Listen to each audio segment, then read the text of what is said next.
Yes, Assemblyman, you're running for mayor of New York and not prime minister of Israel, but you've made inflammatory statements like calling Israel an apartheid state and questioning its right to exist as a Jewish state. Just this week, you were evasive with a reporter about condemning Hamas.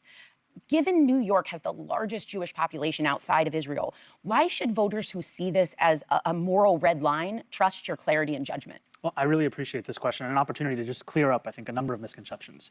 First and foremost, you're right.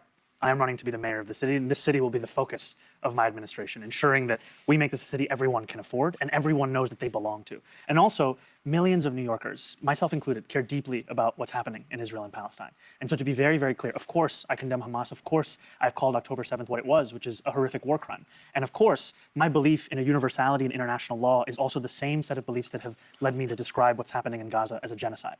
Because what we see is a war crime being answered with war crimes. And what we see is every single hour the Israeli military killing a Palestinian child for close to 2 years. And it's a horror that many New Yorkers feel so deeply. And my job, I can't stop that as the mayor of the city. I can make clear my own values, my own commitments. And it is a value and a commitment to humanity, to safety, to justice for all people that extends to everyone, Israelis, Palestinians, and everyone else across the world. And recognizing that people do disagree with you. Absolutely. I'm one of those people on some of these points. Absolutely, so. And that you're disagreeing with me doesn't mean that you shouldn't be in the city or you shouldn't be celebrated and part of the city that I'm trying to lead. And I think that's the other part of growing up as a New Yorker, learning that disagreement and difference is part of what it means to be here. And I want to be a mayor, not just for the people who voted for me, not just for the people who agree with me, but every New Yorker. And that means that if a New Yorker disagrees with me about Israel, I'm still fighting for them to make sure that they can afford the city, be safe in the city, and see the city as their home. Well, so one of the things that I've heard you talk about is making the city affordable for everybody, and that you're going to, put a tax on people who make over $1 million or whatever. But what I want to know with an is... exception for Joy. Think again, my friend. But listen, on day one, why aren't you going to big corporations like Amazon and Google and making sure that they pay what could really help the city raise up and get us where we need to do? Because I need to hear somebody say, because it's the thing nobody says. They say, oh, we're going to make people pay, but they're not clear. They came in, they said, we're going to make these jobs, people are going to have these, they're going to have work, but then they had to fight to unionize because they're not getting paid enough. Absolutely. So I don't understand why the focus, if the focus is for New Yorkers to be lifted and New York State to be lifted and put in the right perspective, why the focus isn't on the companies that could be doing a lot more for the places have their places, but it doesn't happen. Instead of the individual, or including the individual tax corporate? base. You mean corporations? As I said, Amazon and Google, Right. Corporations who don't seem to pay the same kinds of taxes everyone else pays. Look, if you were running for mayor, I'd be voting for you. Because I think, Whoopi, to your point, the corporate greed that we're seeing in this country, it cannot be separated from the level of inequality that people are living through.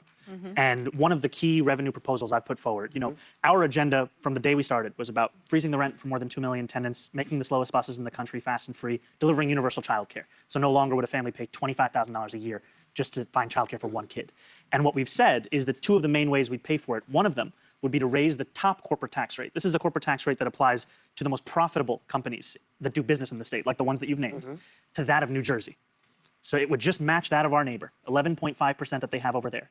By matching our neighbor, we would raise $5 billion a year. And that would be money we could reinvest into working in middle-class New Yorkers' lives so that everyone could afford it. So you don't think that would drive them out of the city, then? No, so the nature of our tax law is that applies to any business doing business here. They could be headquartered in Miami, but if they're doing business here, it applies to them. And the reason that I believe they'll keep doing business here is because this is one of the largest economies in the world. Everyone wants to be here. And when you talk about, because people think everybody that makes money does not care about the city. And sometimes I think it's important for folks when you're talking about raising taxes also on people, because the people who have money keep the city going.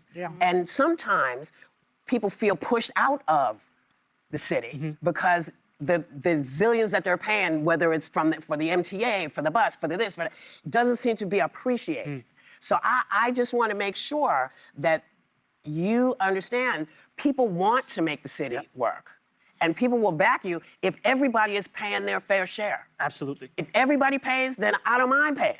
If just some folks are paying, I'm not happy. And Amazon is not paying, then you're not happy. And I think It's exactly as both of you have said, right? You look at some of these companies who are making the most amount of money in the world, and you're asking, why are they facing less regulation than the bodega on my corner? Yeah. It makes no sense. No. And that's why you have You're to gonna fix it. Yes, you have to have a policy that on the one hand makes it easier for a small business to flourish. You cut fines and fees by 50%. You say no longer does a person who wants to open a barbershop have to fill out 24 forms, go to 7 agencies, go to 12 in-person Right. events. You actually make it easier to be an entrepreneur, and you ensure that these companies that are making money hand over fist are actually paying their fair share. And you're going to do that. Yes, ma'am.